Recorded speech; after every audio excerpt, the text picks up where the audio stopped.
राजा जनक को अष्टावक्र जी मुक्ति के मार्ग के विषय में बताते हैं। अष्टावक्र कहते हैं, हे राजन, यदि तू मुक्ति चाहता है तो विषयों को विष के समान छोड़ दे और क्षमा, आर्जव, आर्जव सरलता को कहते हैं, दया, संतोष और सत्य को अमृत के समान सेवन कर। मुक्तिम इच्छसि चेतात विषयान विषयत्यज, क्षमार्जव दया तोषम सत्यम पीयूषवद भज। राजन, विषयों के त्याग से तुझे पात्रता उपलब्ध होगी तो सद्गुण ग्रहण करने का पात्र बन जाएगा। पात्र में जो विषय रूपी जहर भरा है उसे खाली किए बिना उसमें अमृत उड़ेलने से वो अमृत भी विष बन जाएगा। इसलिए पहले अंतःकरण को स्वच्छ कर ले, तभी सद्ज्ञान का प्रभाव होगा, वरना वह ज्ञान भी बेकार हो जाएगा। अंतःकरण स्वच्छ होने पर तू क्षमा, सरलता, दया, संतोष एवं सत्य रूपी अमृत को उसमें भरकर सेवन कर, तभी तुझे अमृत का लाभ मिलेगा। ये विषय अनित्य हैं, अविद्या जनित हैं तथा क्षमा, सरलता, सत्य आदि शाश्वत हैं। तू अनित्य के भोग को छोड़कर नित्य शाश्वत का सेवन करे तो तू अमृतत्व को उपलब्ध होगा। विषय त्याग से देह के प्रति जो झूठा तादात्म्य हो गया है वह छूटेगा, तभी आत्मा के साथ तादात्म्य स्थापित होगा। भोगों के प्रति आसक्ति का त्याग ही वैराग्य है। राजन, अपने स्वरूप का बोध कराते हुए कहते हैं, जनक, न पृथ्वी न जलम नाग्निर्न वायुर्द्योर्न वा भवान, एषां साक्षिणम आत्मा चिद्रूपम विद्धि मुक्तये। एषां साक्षिणम आत्मा मम, तू न पृथ्वी है, न जल है, न अग्नि है, न वायु है, न आकाश है। मुक्ति के लिए अपने को इन समस्त सबका साक्षी चैतन्य रूप जान। फिर चतुर्थ सूत्र में कहते हैं, यदि देहम पृथक्कृत्य चित्त विश्राम्य तिष्ठसि, अधुनैव सुखी शान्तः बंध मुक्तो भविष्यसि। यदि तू देह को अपने से अलग कर चैतन्य में विश्राम कर स्थित है तो तू अभी सुखी है, अभी तू शांत हो जाएगा, बंधन मुक्त हो जाएगा। अष्टावक्र का कहना है कि वैराग्य होने से पात्रता आएगी, फिर गुरु द्वारा तत्व ज्ञान का बोध कराए जाने पर होगा आत्मज्ञान, किंतु मुक्ति के लिए आत्मज्ञान ही पर्याप्त नहीं है। यह निश्चय हो जाना कि मैं शुद्ध चैतन्य आत्मा हूं, मैं साक्षी हूं, यह शरीर आदि मैं नहीं हूं, आदि ही मुक्ति के लिए पर्याप्त नहीं है। इस आत्मज्ञान के बाद भी यदि शरीर आदि से तादात्म्य बना रहा तो फिर पुनर्जन्म की संभावना बनी रहती है। अतः उसे भी मुक्ति नहीं कहा जा सकता। वह ज्ञान सविकल्प समाधि में भी होता है। जिसमें बीज रूप में सभी संस्कार विद्यमान रहते हैं। उचित वातावरण मिलने पर वह बीज पुनः वृक्ष बन सकता है। उस बीज को भी नष्ट कर देना निर्विकल्प समाधि है, वही मुक्तावस्था है। अष्टावक्र इसी मुक्ति की बात कह रहे हैं कि तू आत्मज्ञान प्राप्ति के बाद यदि देही से अपनी आसक्ति छोड़कर उससे तादात्म्य में छोड़कर पूर्ण रूपेण चैतन्य आत्मा में विश्राम कर स्थित है, तो अभी तू सुखी, शांत और बंध मुक्त हो जाएगा। अपने शुद्ध स्वरूप आत्मा को जान लेना ही पर्याप्त नहीं है, उसी में निरंतर स्थित रहना है। यही निर्विकल्प समाधि की स्थिति है, यही मुक्ति है। पतंजलि अष्टांग योग में अंतिम स्थिति में समाधि की बात कहते हैं।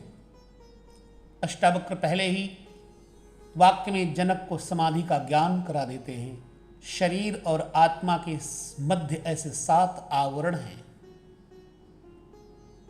योग शरीर से आरंभ करके एक एक आवरण को विधि पूर्वक खोलकर आत्मा तक पहुंचाता है। अष्टावक्र सीधे आत्मा का बोध कराते हैं और बाकी सभी आवरणों को एक ही साथ नष्ट करने की बात कहते हैं। वे कहते हैं ये सभी आवरण वास्तविक नहीं हैं, भ्रांति मात्र है। भ्रांति का विनाश बोध से ही संभव है, वहां क्रिया काम नहीं आएगी। आत्मा के साथ अहंकार जुड़ा है, अहंकार से वासना पैदा होती है, वासना पूर्ति हेतु इससे शरीर मिलता है। यदि वासना नहीं है तो शरीर की आवश्यकता ही नहीं थी। योग का केंद्र शरीर है। यदि तू इससे पृथक होकर सीधे आत्मभाव में स्थित हो जाता है तो तू अभी सुखी, शांत और मुक्त हो जाएगा। कितना सारगर्भित तथ्य है। अभी एक क्षण का भी विलंब नहीं होगा। ये वासनाएं, संस्कार, कर्मफल, कर्म भोग आदि कुछ भी बाधक नहीं है। केवल ऐसी स्थिति में स्थिर हो जाना ही पर्याप्त है। जैसे रस्सी में सांप की भ्रांति हो जाने पर उसे प्रत्यक्ष देखने से ही वह भ्रम मिटता है, संशय मिट जाता है। कोई कर्मकांड, जप, तप, मंत्र साधना, हठ योग की क्रियाएं आदि नहीं करनी पड़ती। उसी प्रकार अष्टावक्र आत्मबोध ही पर्याप्त मानते हैं, जिससे समस्त भ्रांतियां मिट जाती हैं एवं मनुष्य मुक्ति को प्राप्त हो जाता है। यह मुक्ति कोई स्थान विशेष नहीं है, ना इसको प्राप्त करने के लिए कोई बैतरणी ही पार करनी पड़ती है, बल्कि अपनी वास्तविक स्थिति को जान लेना है, जो प्रत्यक्ष दर्शन से ही संभव है। इसी से समस्त ग्रंथियां खुल जाती हैं। ये सभी ग्रंथियां अज्ञान की ही हैं।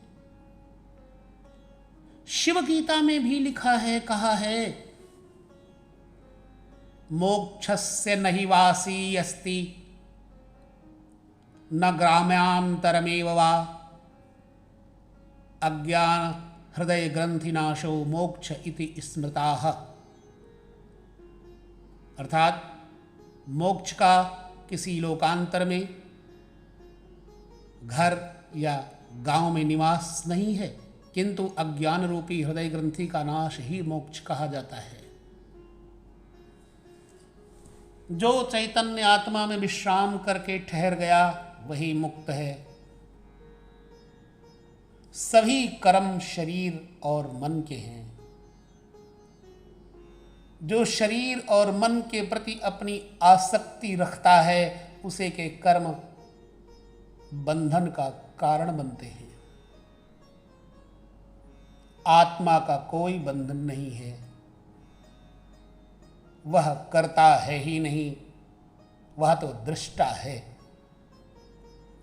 दृष्टा कभी कर्म बंधन में नहीं बंधता।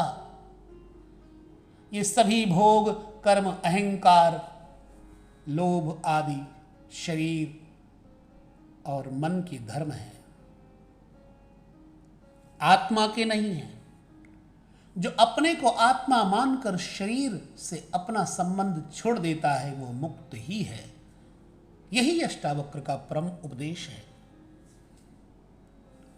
व्याख्या 5 सूत्र में कहते हैं, सूत्र नंबर 5 में देखें अष्टावक्र गीता में कि न तुम विप्रादिको वर्णो ना आश्रमी नाक्षगोचरः असंगोऽसि निराकारो विश्वसाक्षी सुखी भव। अर्थात तू ब्राह्मण आदि वर्ण नहीं है और न तो किसी आश्रम वाला है, न आंख आदि इंद्रियों का विषय है, ऐसा जानकर सुखी हो। अष्टावक्र जी ने 3 ही सूत्रों में राजा जनक के तीनों प्रश्नों ज्ञान, मुक्ति और वैराग्य का स्पष्टीकरण देकर मुक्ति की विधि बता दी। आगे थोड़ी और व्याख्या करते हैं जिससे जनक को पूर्ण रूपेण यह तत्वबोध हृदयंगम हो जाए। अष्टावक्र कहते हैं तो शरीर नहीं है, आत्मा है, जो चैतन्य है, साक्षी है। आत्मा का कोई वर्ण नहीं होता। यह ब्राह्मण, क्षत्रिय, वैश्य, शूद्र नहीं होती। यह तो चैतन्य ऊर्जा मात्र है जो समस्त प्रकार के जीवों में समान रूप से व्याप्त है। यह आत्मा न किसी रंग वाली है, न आश्रम वाली ही है, न किसी वर्ण वाली है। हिंदू, मुस्लिम आदि धर्म वाली भी नहीं है, न इसकी कोई जाति है, न लिंग। ये 4 आश्रम ब्रह्मचर्य, गृहस्थ, वानप्रस्थ एवं संन्यास भी आत्मा की नहीं है। आत्मा न करता है, न भोक्ता, न भोग्य विषय। इन तीनों से परे असंग, निराकार और विश्व का साक्षी मात्र है, केवल दृष्टा है। अष्टावक्र जनक से कहते हैं कि तू वही आत्मा है, ऐसा जानकर सुखी हो। चूंकि ये वर्ण, आश्रम एवं इंद्रियों के विषय आत्मा के नहीं हैं, अतः ये तेरे नहीं हो सकते। इन वर्णाश्रम के धर्मों को मानने का विधान केवल अज्ञानियों के लिए है, जिससे वे अपना क्रमिक विकास का, आत्मज्ञान को उपलब्ध हो सके। अष्टावक्र जनक को आत्मा के वास्तविक स्वरूप का ज्ञान कराते हुए कहते हैं, तू इसे जान ले और अभी सुखी हो। इसमें देर होती ही नहीं। यह नकद धर्म है, उधार नहीं है कि आज कर्म किया और अगले जन्म में फल मिलेगा। कुछ धर्म कहते हैं यह कलयुग है, यह पंचम काल है, इसमें मुक्ति होगी ही नहीं। कुछ कहते हैं आज से प्रयत्न करना आरंभ करो तो 7 जन्म बाद मुक्ति मिलेगी। कुछ कहते हैं अंतिम तीर्थंकर पैगंबर अवतार हो चुके, अब कोई होने वाला नहीं है। परंतु अष्टावक्र बड़ी निर्भीकता से घोषणा करते हैं कि ये सब बकवास है, तू अपने को चैतन्य में स्थिर कर और अभिमुक्त हो जा। ऐसी घोषणा कोई भी महापुरुष, अवतार या गुरु नहीं कर पाए। बड़ी अद्भुत घोषणा है अध्यात्म जगत की। दीपक जलाते ही जैसे एक क्षण में अंधेरा गायब हो जाता है, उसी प्रकार आत्मज्ञान के प्रकाश में अज्ञान रूपी अंधकार एक क्षण में विलीन हो जाता है। सारी भ्रांति मिट जाती है, केवल बोध पर्याप्त है। सूत्र 6। धर्माधर्मौ सुखम दुखम मानसानि न ते विभो, न कर्तासि न भोक्तासि मुक्त एवासि सर्वदा। अर्थात हे विभो माने व्यापक, धर्म और अधर्म, सुख और दुख मन के हैं, तेरे लिए नहीं। तू करता है न भोगता, तू तो सर्वदा मुक्त ही है। यह आत्मा चैतन्य है, मुक्त है, असीम है, सर्वत्र है, व्यापक है। यह किसी बंधन में बंधी ही नहीं है। शरीर सीमित है, मन बुद्धि सीमित है। आत्मा किसी एक शरीर या मन से बंधी नहीं है। ये सारी भिन्नता शरीरगत है, मानसिक है। आत्मगत कोई भिन्नता नहीं है। इसलिए अष्टावक्र राजा जनक को विभो अर्थात व्यापक शब्द से संबोधित करते हुए कहते हैं कि तू शरीर नहीं है, व्यापक आत्मा है। इसलिए तू सर्वदा मुक्त ही है। यह मुक्ति तेरा स्वभाव है। केवल ग्राहक होकर कोई ठीक से सुन मात्र ले तो घटना घट जाती है। उसी क्षण जन्म जन्मों की विस्मृति टूट जाएगी, स्मरण लौट आएगा। उसी जन्म जन्मों की विस्मृति टूट जाएगी, स्मरण लौट आएगा। खोजने वाला भटक जाता है, खोजने पर भी परमात्मा नहीं मिलता। खोजों को छोड़कर संसार के प्रति उदासीन वैराग्यवान होकर विश्राम में स्थित हो जाना ही पा लेने का मार्ग है। आत्मा व्यापक है, सब में एक ही है, किंतु शरीर की भिन्नता के कारण अज्ञानी को आत्मा की भी भिन्नता का भ्रम हो जाता है। ये मेरी आत्मा है, ये उसकी आत्मा है। भिन्न भिन्न आत्माएं हैं, आत्माएं अनंत हैं। आदि की भ्रांति। अष्टावक्र कहते हैं तो अहंकार के कारण अपने को कर्ता और भोक्ता मान बैठा है। ये अहंकार भी तेरी भ्रांति है। तू चैतन्य आत्मा है जो न करता है न भोक्ता। अपने को कर्ता और भोक्ता मानने के कारण ही तो सुख दुख का अनुभव कर रहा है। तो धर्म और अधर्म की बातें करता है।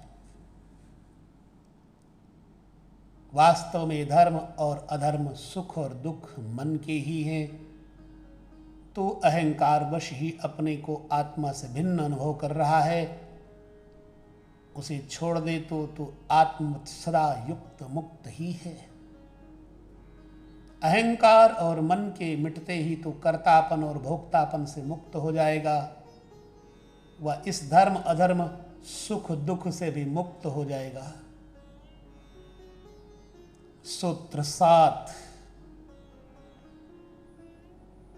एको दृष्टासि सर्वस्य मुक्त प्रायोसि सर्वदा, अयमेव हि ते बंधो दृष्टारम पश्यसीतरम। अर्थात तो एक सबका दृष्टा है और सदा सचमुच मुक्त है। तेरा बंधन तो यही है कि तू अपने को छोड़कर दूसरे को दृष्टा देखता है। सूत्र 8। अहम कर्तेत्यहम मान महाकृष्णा हि दंशितः नाहम कर्तेति विश्वासम अमृतम पीत्वा सुखी भव। अर्थात मैं करता हूँ ऐसा अहंकार रूपी विशाल काले सर्प से दंशित हुआ। तू मैं करता नहीं हूँ ऐसे विश्वास रूपी अमृत को पीकर सुखी हो जा।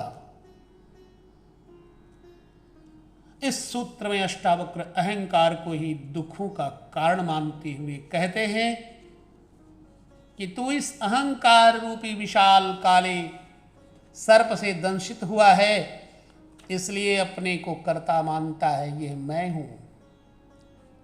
इस भावना से ही तो उस ब्रह्म अथवा चेतना से अलग अपने को मान बैठा है।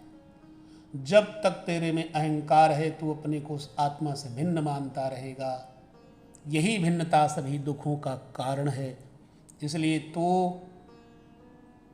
मैं भिन्न हूँ, मैं करता हूँ, इस अहंकार को छोड़कर मैं करता नहीं हूँ।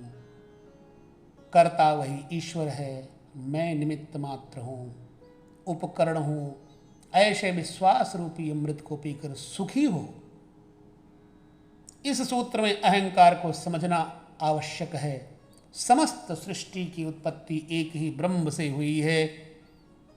एक ही चेतना विभिन्न रूपों में अभिव्यक्त हुई है। शरीरगत चेतना आत्मा तथा समष्टिगत चेतना ही ब्रह्म है। आरंभ में इस ब्रह्म में कामना का स्फुरण हुआ, एको अहम बहुश्याम, मैं एक हूँ अनेक हो जाऊं। इसी स्फुरणा से सुप्त शक्ति का जागरण हुआ। वह शक्ति आगे विभिन्न रूपों का निर्माण करती रही। इन विभिन्न रूपों में व्याप्त चेतना को उस परम चेतना से पृथकत्व का अनुभव हुआ, जिससे मैं भाव उत्पन्न हुआ। यह मैं भाव ही स्वचेतना की उस विराट चेतना से पृथकत्व का कारण बना। इसी अहंकार से स्वचेतना उस विराट चेतना से भिन्न प्रतीत होने लगी। इस भिन्नता प्रतीति का मूल कारण मनुष्य की बुद्धि है। ये बुद्धि ही इस भिन्नता की प्रतीति का कारण बन गई। बाइबल भी कथा है कि आदम ने शैतान के फुसलाए जाने पर बुद्धि का फल खाया, जिससे उसे स्वर्ग से पृथ्वी पर गिरा दिया गया। ये अच्छी प्रतीक कथा है। शैतान है अहंकार, उसी ने बुद्धि का फल खाने को कहा, जिससे मनुष्य स्वर्ग के बगीचे से अर्थात ईश्वर के सानिध्य से अलग हो गया। अतः यह बुद्धि ही जीव को परमात्मा से अलग करती है। लेकिन बुद्धि को फुसलाया अहंकार ने। अतः यह अहंकार ही मूल पाप है, जिसके कहने से वह स्वर्ग के बगीचे ईडन गार्डन से नीचे गिरा दिया गया। समस्त सृष्टि के आरंभ की प्रक्रिया इसी अहंकार से होती है। बाइबल में शैतान को ईश्वर के समान ही शक्तिशाली माना है। दीनों की सत्ता को स्वतंत्र रूप से स्वीकार किया है। वहां भारतीय दर्शन इस शैतान को अहंकार कहता है, किंतु इसकी स्वतंत्र सत्ता नहीं मानता। इसकी उत्पत्ति अज्ञान से मानता है, जिससे वो कहता है अज्ञान ही मूल पाप है।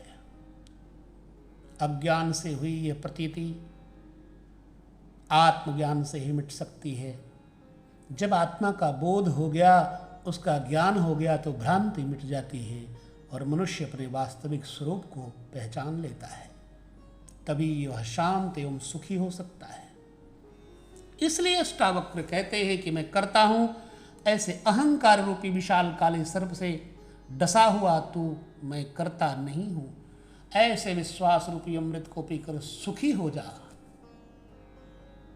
यह मैं अथवा अहंकार अनंत भिखमंगा है, इसे चाहे कितना ही भरो ये खाली ही रहता है। सिकंदर जैसा विश्व विजेता भी कहता है मैं खाली हाथ जा रहा हूं, इस दुनिया का सारा खेल अहंकार का ही है, वो अपने को कुछ दिखाना चाहता है। मनुष्य की आवश्यकताएं बहुत कम हैं जिन्हें आसानी से पूरा किया जा सकता है, किंतु उसके अधिकांश कार्य अहंकार तृप्ति के लिए ही होते हैं। ये अहंकार कठिन एवं असाध्य कार्य करने में रुचि लेता है, जैसे सिर के बल चलना, एक टांग पर खड़ा रहना, तपस्या करना, नग्न रहना, लंबे उपवास करना, एवरेस्ट पर चढ़ना, लंबी समाधि लगाना, हठ योग करना आदि। यह आदमी का अहंकार ही है कि वो अपने को सभी पशुओं से श्रेष्ठ समझता है। इस अहंकार ने ही पृथ्वी को समस्त ब्रह्मांड का केंद्र माना, अपने को देवताओं की संतान माना। हमारा देश महान, हमारा धर्म महान, हमारी जाति महान, मैं महान आदि सब अहंकार की ही घोषणाएं हैं। ये अहंकार एक रोग है जो जीवन में सिखाया जा रहा है। चाहे कहीं भी देखा जाए सिर्फ अहंकार है, अहंकार के अलावा कहीं कुछ नहीं है। सूत्र 9, एको विशुद्ध बोधोभ्यो अहमिति निश्चय वह्निना प्रज्वाल्य ज्ञान गहनम वीत शोकः सुखी भव।